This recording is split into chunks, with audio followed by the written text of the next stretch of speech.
তোমার সাথে কথা বলার তৃষ্ণা ফুরিয়ে গেছে। হুটহাট আর বুকটা ভারী ভারী লাগে না। তোমার কণ্ঠ এখন আর কানে বাজে না। বালিশে মাথা রেখে এপিট ওপিট করতে করতে রাত পার হয়ে যাওয়া দিনগুলো ফুরিয়ে গেছে। পুরোনো মেসেজগুলো পড়ে এখন আর নিঃশ্বাস ভারী হয়ে আসে না। তোমার সাথে বৃদ্ধ হওয়ার যে স্বপ্ন দেখতাম, সেই স্বপ্নের কথা প্রায় ভুলেই গেছি।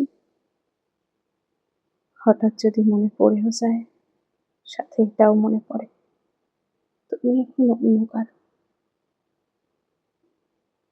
ডায়েরির ভাঁজে লুকিয়ে রাখা তোমার ছবিটায় ধুলো জমে গেছে। এখন আর পুরোনো কোনো অ্যালবামে গিয়ে তোমাকে দেখে ঘন্টা কাটিয়ে দিই না। মোবাইলটা হাতে নিলেই তোমার আইডিতে গিয়ে উঁকি মারা অভ্যেসটাও বদলে গেছে। বন্ধু মহলে তোমার নাম নিয়ে আর কিছু বলা হয় না, কিন্তু কিন্তু কোথাও না কোথাও তুমি রয়ে গেছো আজও। তোমার নাম কানে আসলে থেমে যাই। মানিব্যাগ থেকে তোমার সাদা কালো ছবিটা ছুঁড়ে ফেলে দিতে পারি না।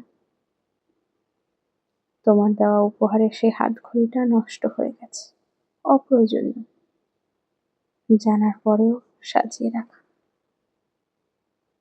এখন আর কিছুতেই কিছু যায় আসে না। শুধু এটা জানি, তোমার কথা মনে পড়লে আমার অস্বস্তি লাগে।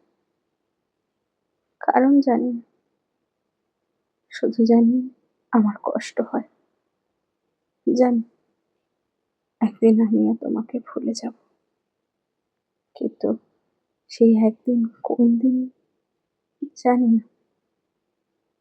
শুধু জানি আমিও একদিন ভুলে যাব।